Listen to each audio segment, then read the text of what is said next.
Bienvenue sur Kefa TV. Merci pour votre confiance. Cette vidéo va vous faire du bien. N'hésitez pas à la partager avec vos amis. Abonnez-vous puis cliquez sur le pouce. Activez la cloche de notification pour ne pas rater votre prochaine vidéo. Que Dieu vous bénisse.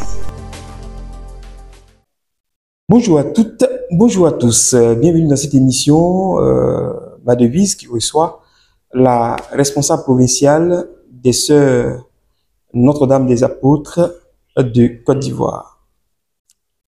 Sœur Amélie Yapo, bonjour. Bonjour. Je dis toujours Sœur Amélie Yapo, mais c'est tout votre nom qui est là? Yapo Ambo Amélie. Bon, laisse-moi rester Sœur Amélie Yapo, c'est suffisant pour moi. Oui.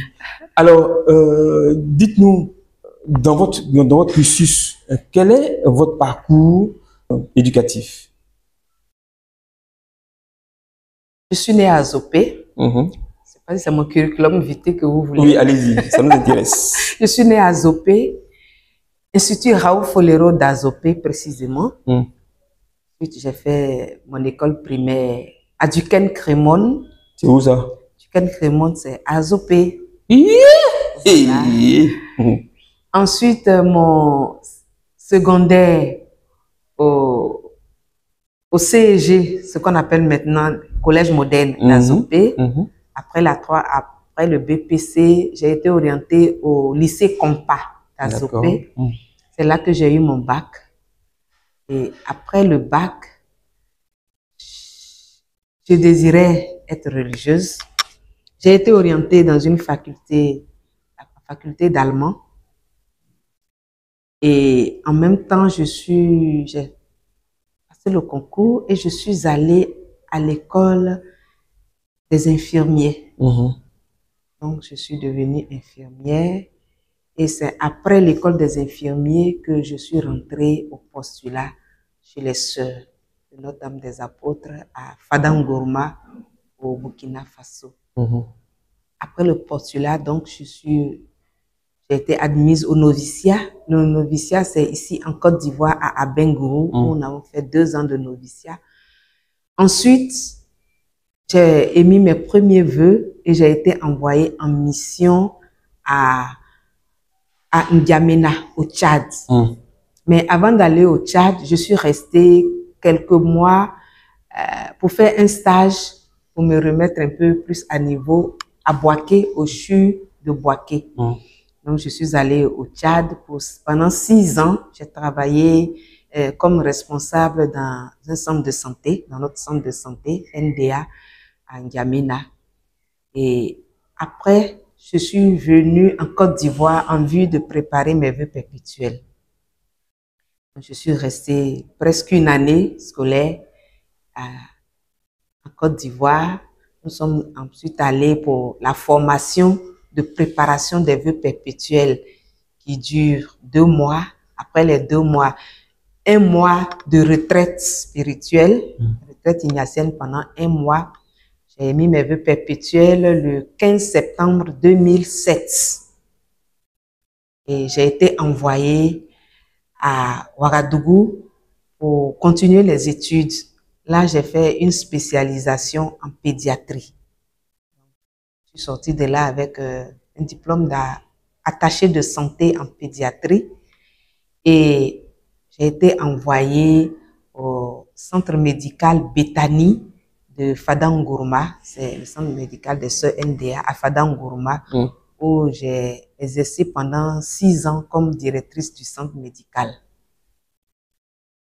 Ensuite, j'ai été élue dans le conseil provincial de Côte d'Ivoire, ce qui m'a ramenée en Côte d'Ivoire. Je suis restée au centre médical NDA à Boaké pendant 2 ans, disons 2 ans et demi, 3 ans presque. C'est après cela que j'ai été élue provinciale des Sœurs de Notre-Dame des Apôtres en Côte d'Ivoire. Et je suis là, dans la maison provinciale, ici à Biétry, depuis septembre 2019. Wow! Donc voilà un peu. Des hauts et des bas dans ce parcours? Oui, bien sûr, des hauts et des bas. Vous savez, dans cette émission, quand l'invité parle de ce qui l'a marqué, quand l'invité parle de ce qui l'a fatigué, ça éduque ces plus jeunes consoeurs, ces plus jeunes frères et sœurs qui sont à l'écoute, qui voudraient embrasser donc la vie religieuse. Oui. Les bas, nous les avons vécus beaucoup. D'abord, il y a la mission. La mission n'est pas toujours facile. Vous voyez, une jeune sœur qui sort du noviciat et puis je me retrouve au Tchad. C'est vrai que nous avons reçu la formation, vivre en interculturalité, la formation à la mission, mais l'étudier et le vivre, c'est quand même, il y a quand même un écart. Il y a un petit écart. Donc, il fallait s'habituer, il fallait s'accoutumer. Il y avait la façon de faire de l'autre, il y avait le climat, il y avait un peu tout, le milieu de vie et tout ça. Et il y avait aussi le travail. Je me rappelle que quand j'étais en N'Djamena, le travail était très dense. Tu pouvais partir au dispensaire du matin jusqu'au soir, tu es assise, tu travailles. Parce que il y avait les malades. On cherchait à soulager la peine des personnes. Et ça a été aussi difficile. On a aussi connu la douleur des décès. J'arrivais au Tchad et mon jeune frère que j'ai laissé en forme, qui m'a accompagné. D'ailleurs, je porte toujours ceci, en souvenir. Quand je partais, il m'a offert ça. Il m'a dit, bon, comme tu es maigre, je t'offre ça.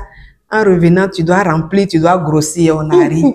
Et je m'en vais. Et 2 mois après, il décède comme ça. Oh là. Et vivre le deuil seul n'a pas été facile.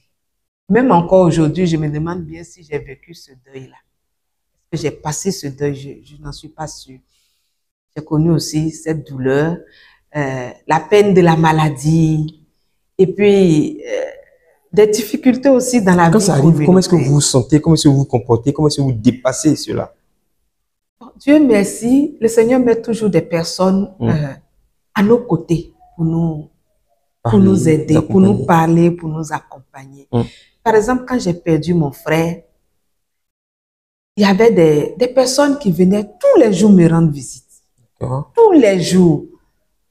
Il y avait une tante et puis un frère jésuite qui tous les jours m'ont rendu visite pendant 1 mois. Tous les jours. Le frère jésuite, il travaillait dans un service juste à côté de notre centre de santé. Donc, à chaque 10 heures, il avait la pause. Et quand il a la pause, il vient me saluer. En train de faire la consultation travailleur dispensaire, il me demande, ça va? Je dis, oui, c'était pour te saluer. Et pendant 1 mois, il a fait cela. La tante, elle venait les soirs. Quand elle descendait du travail, elle passait, elle me saluait et elle repartait. Et la communauté aussi était là pour prier avec moi et tout ça. C'est ce qui aide beaucoup. Et les joies, quand je suis allée à N'Djamena, encore, ça c'est ma première mission. Les premières missions, ça marque beaucoup. J'étais la plus jeune de la communauté. Et puis, il y avait des sœurs aînées qui étaient vraiment largement plus âgées que moi. Mais j'étais vraiment avec mes sœurs. Elles avaient confiance en moi. Et moi aussi, j'étais heureuse d'être là.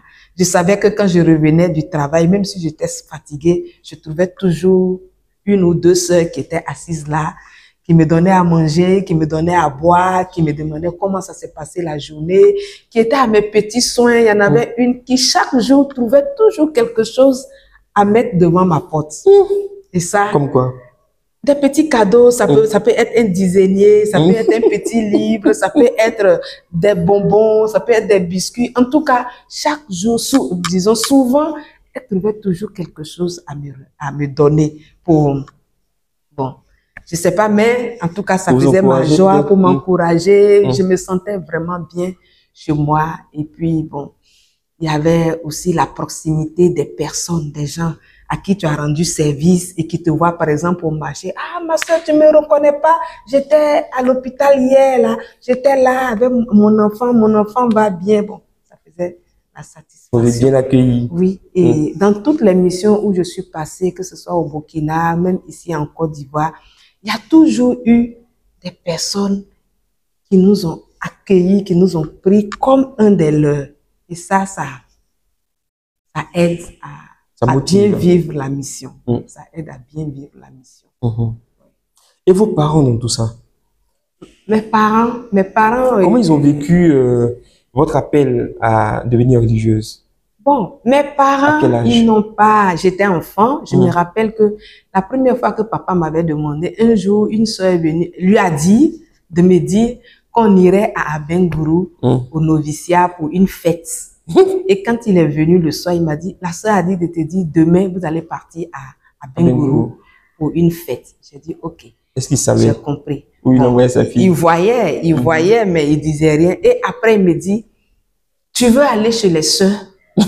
C'est la question qu'il m'a posée, papa. Et puis moi, je lui ai dit, je veux aller voir.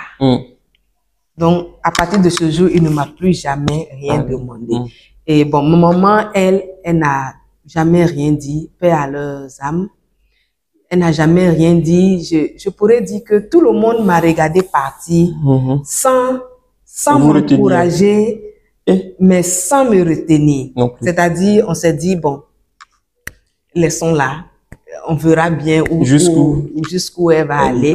C'est seulement mon frère aîné, paix à son âme aussi, qui vient de décéder il n'y a pas longtemps, qui disait, mais nous, on ne va pas te laisser partir. Comment c'est toi seul qui nous fait honneur et c'est toi qui veux partir chez les sœurs? Mais quand le moment était venu de partir, bon. Il a pris ses responsabilités. Il n'a pas dit un mot. Et vous êtes la seule fille de la famille? Non, je ne suis pas. Au contraire, nous sommes 6 filles. D'accord. Donc, je suis la 3e fille. Je pourrais dire aussi que quand j'étais plus jeune, j'étais souvent malade. Souvent, j'étais malade. Donc, j'ai compris que les uns et les autres se sont dit, ne vous opposez pas, elle va tomber malade et puis les sœurs vont la ramener. Alors, ça a été ça. En tout cas, la famille n'a pas fait d'opposition à mon départ. Merci, ma sœur. Oui. Une brève inclusion dans la vie de sœur Yapo Amélie qui nous a offert un petit temps de sourire et de bons souvenirs à rappeler. J'espère que ça va oxygéner nos cerveaux. Oui, il y a trop de maladies maintenant, trop d'AVC, trop de morts brutales, dû au fait qu'on ne sourit pas tôt, on ne sourit pas à la vie, on ne prend pas le bon côté des choses, on ne se souvient pas des meilleurs souvenirs ou des meilleurs événements de notre existence. Essayez et vous verrez que vous allez échapper au AVC. Que Dieu vous bénisse. Merci, ma sœur. Amen. Merci. Allez. Kefa TV, merci pour votre confiance. N'hésitez pas à la partager avec vos amis. Abonnez-vous puis cliquez sur le pouce. Activez la cloche de notification pour ne pas rater votre prochaine vidéo. Que Dieu vous bénisse.